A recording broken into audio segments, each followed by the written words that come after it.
Hi everyone, it's Niamh here and welcome to my art journaling channel. Today we are going to be using the new Dina Wakley February releases and we're going to be working through a page disaster. So I wanted to put this video in, one because I actually love the end process, but I want to show you what happens when things go wrong. So I'm starting off in my blue journal. I have started off on a gessoed page and I have just put down some marine and I've made it fairly watery. And now I'm going in with some fuchsia.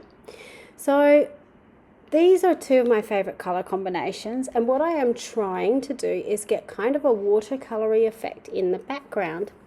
But it wasn't really working for me because I'd put too much paint on, and unfortunately I'd put the fuchsia paint exactly in the same place as I had the the marine paint, and I'd also put my stencil in the same place. So when I rubbed it away I couldn't see any of the marine, so I was like, okay, we'll go back and put some more marine in. So I did that with straight paint, but you can see now that my lovely imagined watercolory background I was planning to have just disappeared. So I'm rubbing away some of my extra paint with my wet wipe. I've sort of got this turtle skin effect happening in the background. So I thought, okay, well, I've got this sort of muddy mess in the background. Maybe if I add white, I can add in some white space. So I'm using one of the new stencils that Dina's released, which is these fractured circle stencil. But as you can see, I've got a fairly hefty paperweight here, and I'm doing this with my non-dominant hand. And unfortunately, my stenciling with my non-dominant hand is not brilliant at the moment. You can see I've not done a great job with that stenciling. So what do? Get your gesso out and paint over it. So now I am using the same techniques I did in the background and wiping away some paint. At this stage, I have got an awful lot of wet paint on my page and I'm just mixing it together, and I was getting really frustrated. But instead of stopping and letting it dry and giving myself some time, I thought, no, I can work through this. So I'm going to get my scribble sticks out. And I started off using the same colours I'd used in the background. So I've got the marine and I've got the fuchsia, just to add those colours in, because again, I've just muted them all down by adding white gesso over the top of them.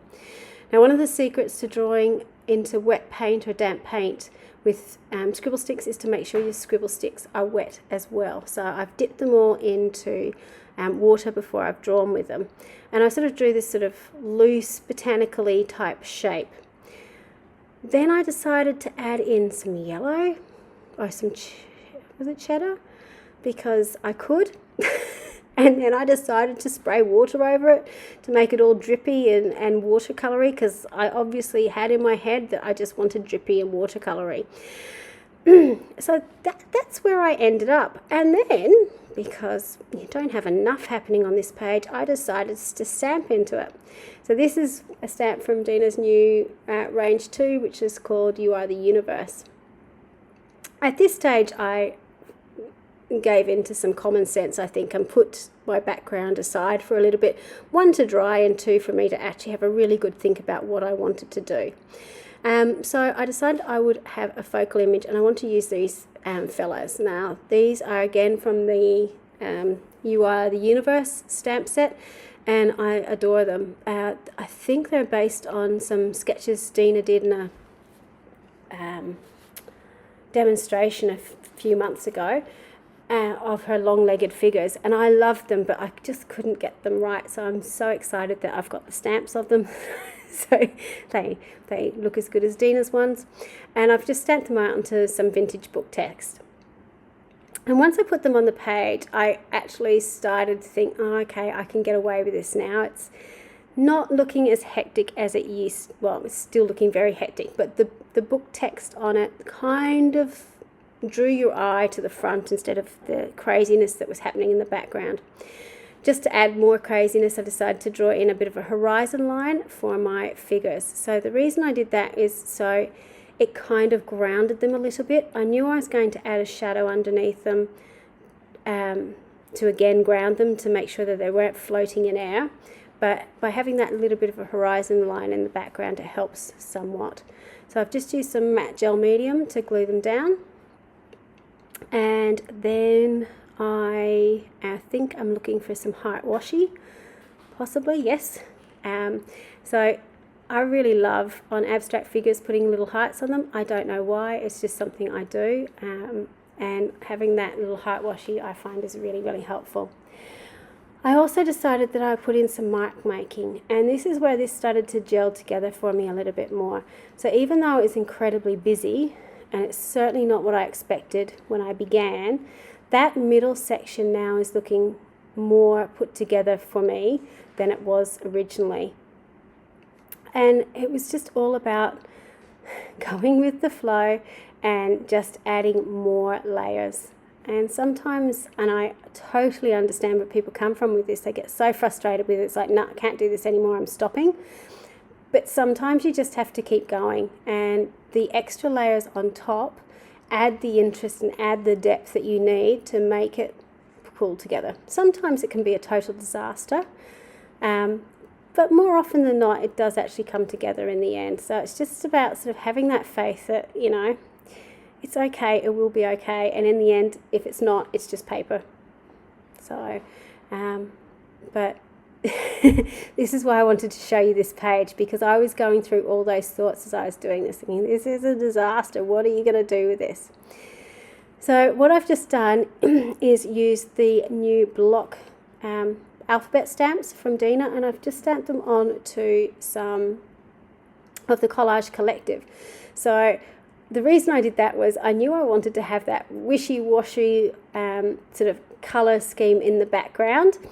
I wasn't brave enough to try and do it again on a piece of cardboard, so having the Collage Collective there is really helpful.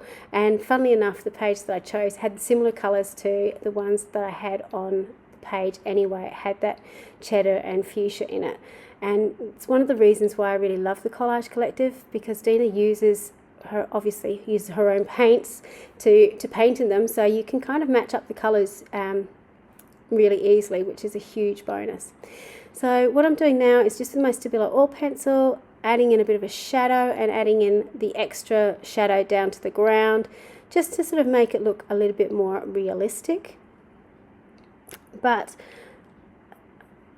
I'd put the figures a little bit too high, I think, so I needed something to balance it off. So I've done a little bit of a scribble line underneath the figures, and I'm using another stamp from the You Are the Universe set, and funnily enough, it is called You Are the Universe. So I'm cutting that out now. When I stamped it out, I had a little bit of red on one of the pieces, so I just wanted to have it on white, and because I had that Collage Collective bit there and it had some white in it, I'm just using what I've got around me to make up the slack. Obviously, if you had some scrap cardboard, you could stamp on that as well. So now I'm going in and just adding some splats. So again, if you are a follower of Dina, you know she loves epox, and it is amazing how some splatter over the top of your page helps to bring it together.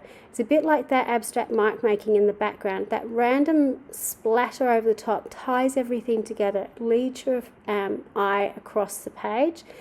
It makes everything cohesive. So if you get to the stage where you think, I don't know what to do with this, this isn't tying together, try putting some splatter over the top of it and see if it works. So I use the gloss sprays to do that. You could use watered down acrylics if you don't have the gloss sprays to do the same, or you could use Posca paint pens. Whatever you've got will give you the effect. But obviously, you know, if you've got the gloss sprays, again, you're sort of matching the colours that are already on the page. The final thing I'm doing is just putting a little bit of a highlight on the letters, which seems a little bit pointless because a lot of it's white, but you can sort of see on those fuchsia letters, it helps pop them out a little bit. So it just gives that little bit of finished detail on the page. So here is a close-up of the final page, and hopefully you can sort of see all those different layers.